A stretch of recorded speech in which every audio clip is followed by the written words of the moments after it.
All right, so today we're starting a new series, but before we start a new series, hopefully everybody got to see Steve last week. Did everybody enjoy Steve being up here?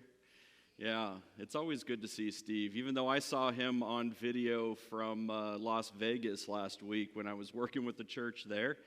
But I still got to see Steve, so sometimes I don't always get to enjoy it because I'm gone, but this time change was then at 8 o'clock or 8:30 I was able to see Steve. He was bridging the gap between Easter and this series, and it was that's the pun that was intended because he was talking about bridge building and building the bridges as God has built the bridge for us as we continue to build bridges and be peacemakers for others.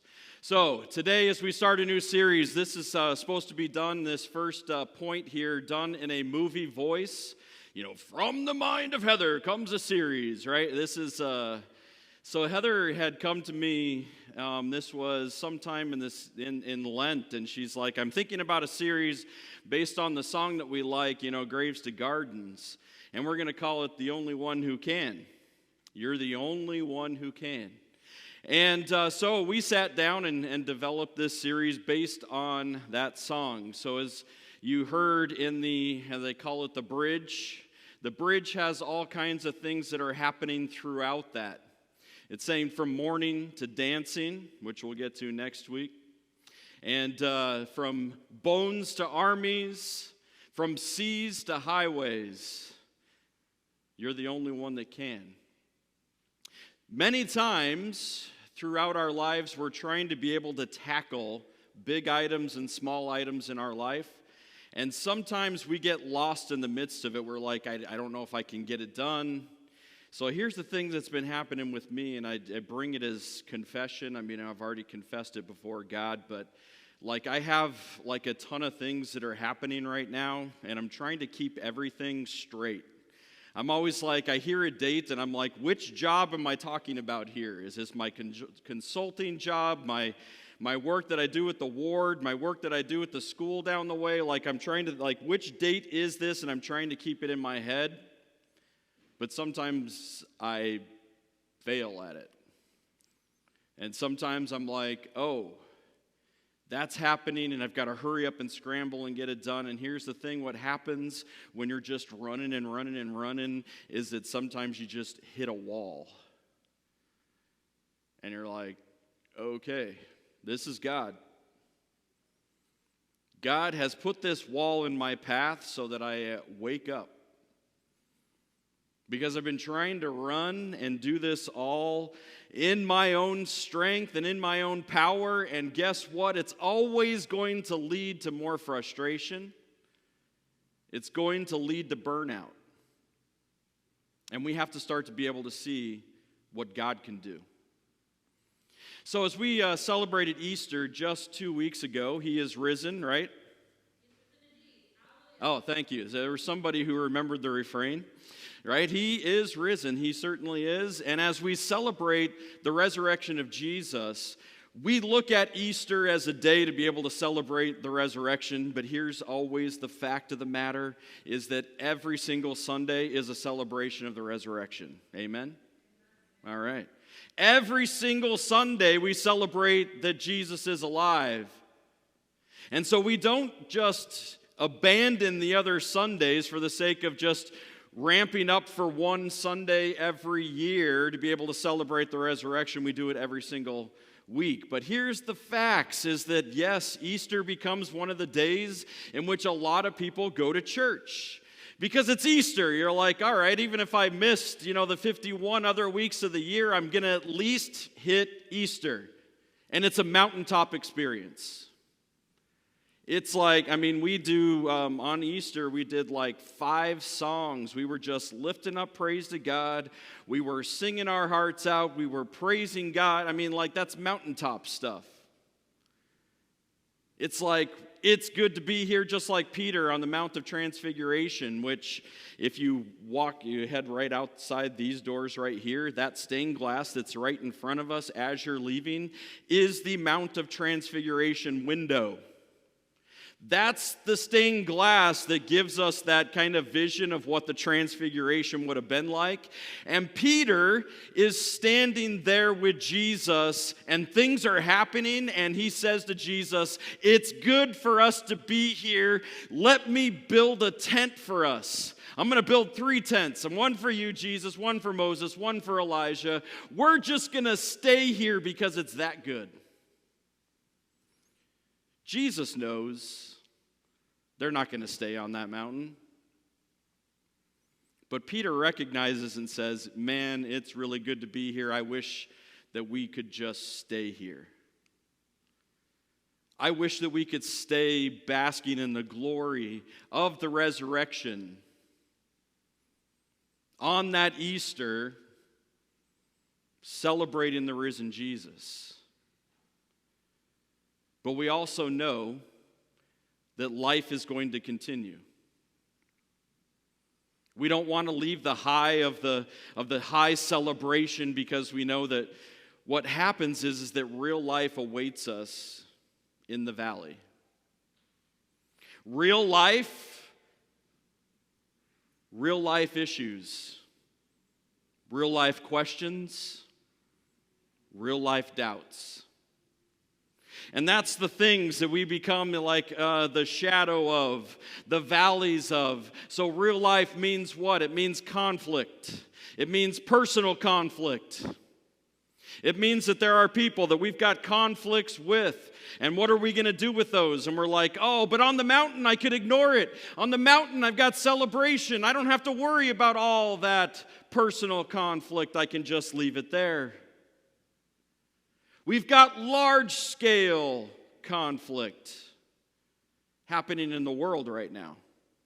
We can't ignore it. By ignoring it doesn't make it go away. It's there. We see in real life, addictions are on the surface right in front of us. Hurts, habits, hang-ups, all the things that get us caught up in everything that kind of tries to drag us and hold us down. Because we've got lots of stresses. We've got financial stress. We've got an economy that looks like it's tanking. We have job loss. We have sickness. We've got war. What do we do with all of this? You see, there's where the doubts come in and they play on our faith, because our faith says, of course, when we're looking at all of these things, we're saying, yeah, like this is all a shadow in comparison of what God can do. And yet somehow, and this is when we talk about faith and doubts, and this is the reality of faith, is that doubt is like that twin sister. Wherever we've got faith, doubt's going to be right behind. Doubt's going to be the thing that's in the back of our head saying, are you sure that God can do something with this? Are you sure that God can take job loss and economy taking and finances that are in doubt and in worry, and God can really do something with this? And doubt is always going to get you to be able to say, no way. It's too far gone. It's nothing that God can do. And here's the part when we are looking at the question, can God really take these issues that are so big and such a part of our current reality? Can God do something with it? And here's the thing. This is kind of the quick answer. Yes. But in this series, we're going to see time and time again, not just in story, in real life, but we're also looking at the scriptures, and we're going to say, what does God have? What has He already said? What has He already done? And we'll see that the time and time again that the answer is yes. That's where we're going to start today in God's Word. 2 Corinthians, this is Paul writing to the church in Corinth. Now, the church in Corinth had so many problems, Paul had to write 2 letters to that church. Now, this is in the second letter to the church in Corinth, and this is chapter 4. And we're going to see verses 8 and 9 right now. We are pressed on every side by troubles, but we're not crushed. We are perplexed, but not driven to despair. We are hunted down, but never abandoned. We get knocked down, but we're not destroyed. Do you see, there's the part that Paul's trying to be able to tell us the things of reality. Our real life is going to contain these things: pressed, knocked down, perplexed, hunted. And I think that as we walk through life, we can feel that. We feel those things that are happening. We feel them in our spirit. We feel them even as they try to take over our burdens and anxiety. This is what it happens. Even though those are a lot of internal feelings, we start to feel them physically in our body. We feel stress. We feel worry, and it takes a toll on our bodies. Paul is trying to be able to convey a feeling, an understanding that things in the world are going to crush us and perplex us and hunt us down and knock us down. But he also wants us to know the other side. Paul likes to keep a balance. Because he says, Paul shows the other side, that we're perplexed or pressed, but we're not crushed. We're not driven into despair. We're never abandoned by God. And we can never be destroyed. You see, these are the parts that even in these feelings of despair and even in these feelings of being crushed and hunted and abandoned, like we can feel it, but there's always the other side. What is God actually saying in this? What is God actually doing? It's always bigger than what we can imagine. And so we look at 3 J's. The three J's in the scriptures that we find that the story is not always as it seems. The first one is Joseph. Now Joseph, we know that the stuff that Joseph went through, some of it was also on Joseph. Like Joseph is not he's not completely, out of this, like everything was done to Joseph. And there were things that were completely out of his hands.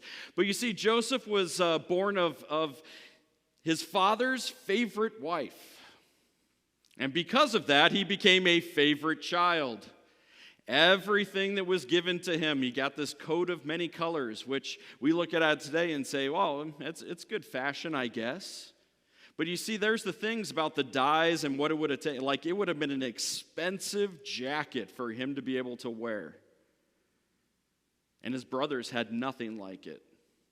They were out in the fields, working, shepherding. Joseph was at home, kicking his feet up, relaxing, and then every once in a while going out to his brothers and bragging. Hey, so I had these dreams, and let me just share these dreams with you, brothers, because they are super important to me.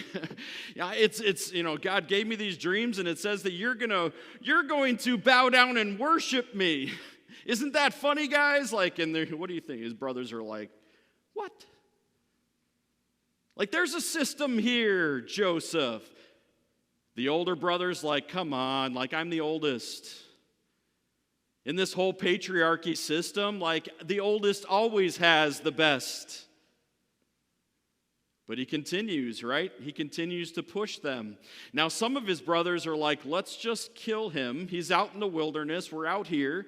Like, no one's, like, we'll just say that he was like hunted down by a wild animal. And let's just kill him. Well, the older brother actually says, like, no, like I don't feel right about killing him. Let's just make it look like he's killed. So that's what happens with Joseph. It makes it look like he's killed. They take his coat of many colors back to father and say, hey, like this thing's all bloody. We found it in the desert. I think he's dead. but they sold him off into slavery. He goes to Egypt, where he's working under a master's household. And he's there and he's doing his job and he's getting things done and he's elevated in the household until Potiphar's wife was like, Joseph, you're a good-looking man. Come and lay with me. Joseph's like, no, that's against God. Not going to do it. She doesn't like to be turned down. So she says, hey, Joseph, he tried something with me, and this is against the law, arrest him. And guess what? The husband, the master says, well, I got to believe her. And so Joseph now goes to jail. He sits in jail day after day after day. What am I doing here? Is this God's plan?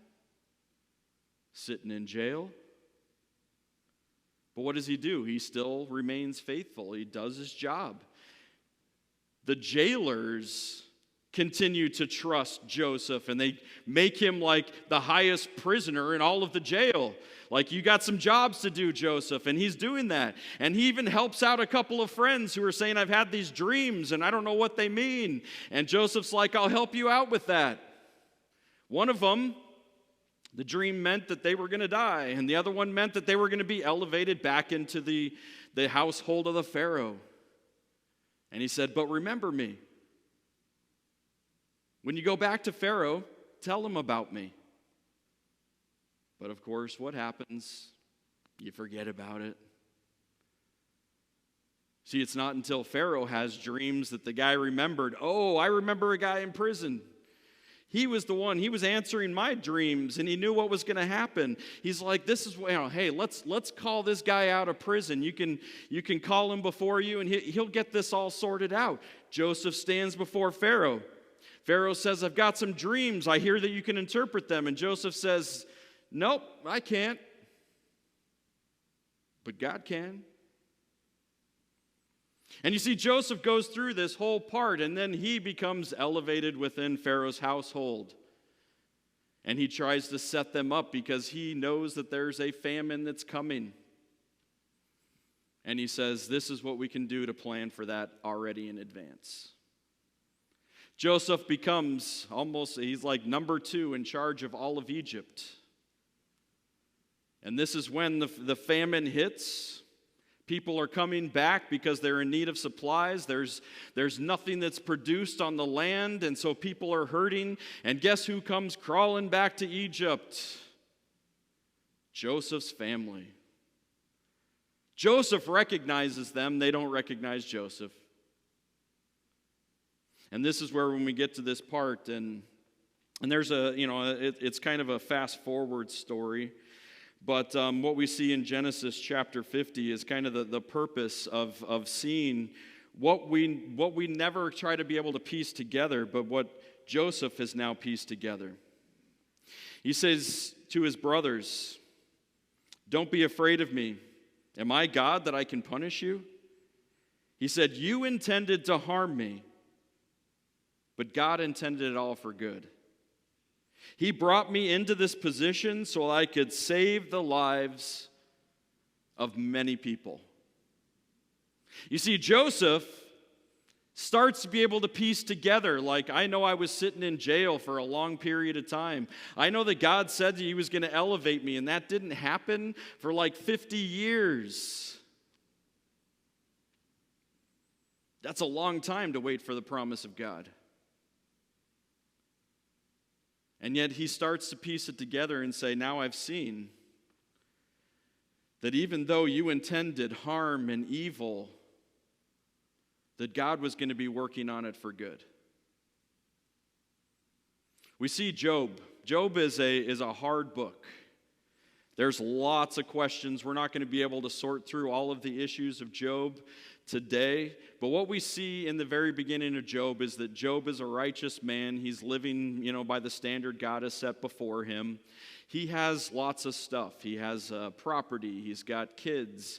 He's got, he's doing well for himself. But you see, then what happens is that things come. Things happen. Everything is taken away except for his wife. And what you see is that Job is crushed. Everybody assumed at that point in time that if this amount of things happen to you, there's some reason you deserve. You deserve this. You have some unrepentant sin that you're not confessing. You have something that you've done in order to deserve it. I wish and I hope that that would never exist in our time frame, that somehow that would have been wiped out and washed away, but some reason this thought still exists today. That the bad that is happening to you is because of you. And this is what leaves us feeling abandoned, persecuted, crushed. Job's wife, it says that she comes to him and just says, "Hey, Job, you should just curse God and die. Curse God and die."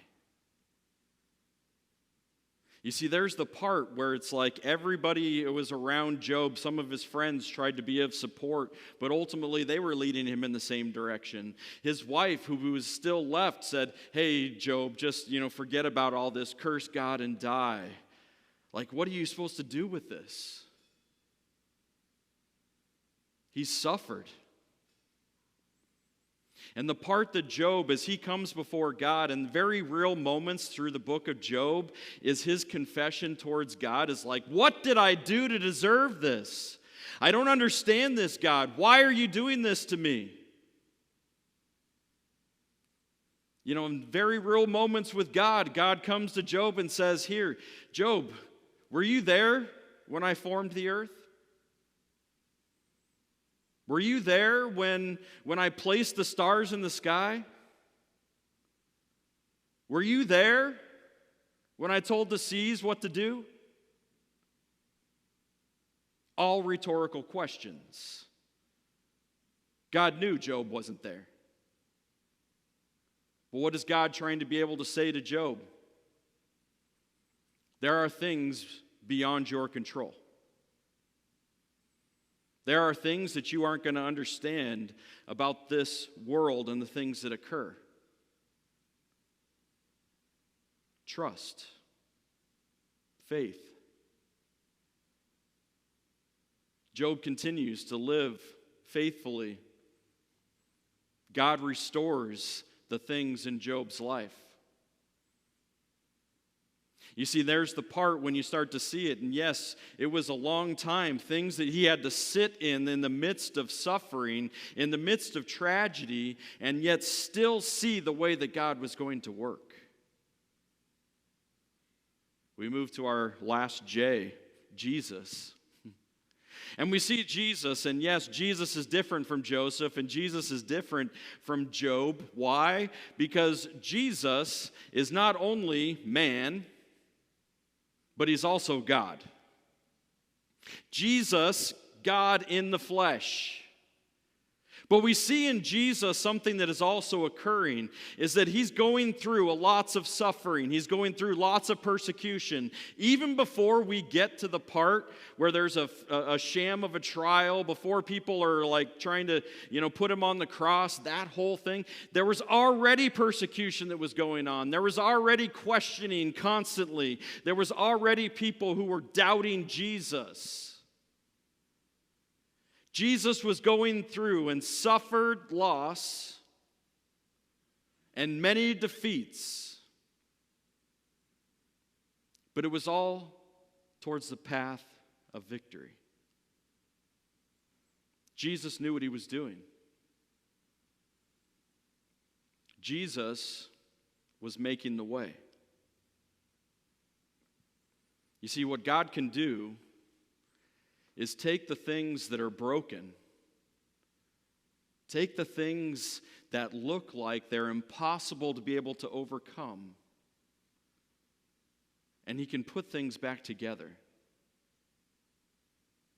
And this is where, when we're looking at the rest of the series, we're going to see time and time again that God can take what is dead, what is messed up, and what is hopeless, and turning it into something greater?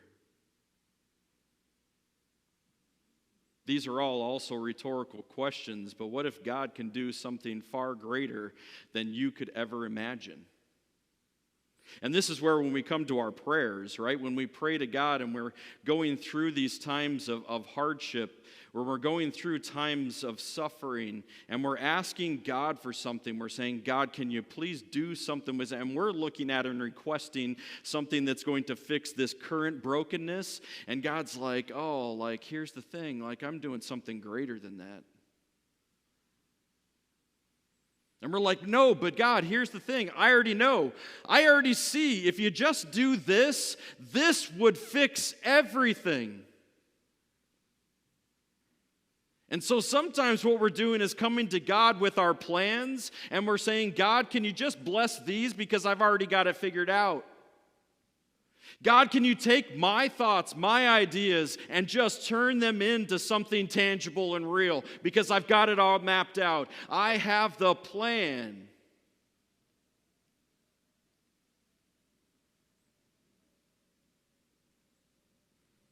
Do you believe that God has something bigger in mind? Something beyond your imagination. Sometimes even things that are going to be able to come out of something that we would never have even imagined. We say, God, please do that. Even if I never get to see it. Even if I never get to be able to experience that. God, please use that to your glory. And this is where we're going to leave today, is this last verse in 2 Corinthians chapter 4. And in 2 Corinthians chapter 4, we went through it, but I think this really sums up the whole of the story of the things that we've been talking about. Is because 2:4-18 says, so we don't look at the troubles that we can see now. Rather, we fix our gaze on things that cannot be seen. For the things that we see now will soon be gone. But the things we cannot see will last forever. You see, there's the things that are seen, and those are the things that try to distract us, get us to doubt, cause worry and stress and anxiety build up. And Paul says, hey, those things are real. It's right before you. But also consider that there's something bigger at hand here. There are things that are unseen, that God has a bigger vision for how things are going to go. Trust that. Because these things are going to come and go. But trust that God can take a grave and turn it into a garden. In Jesus' name.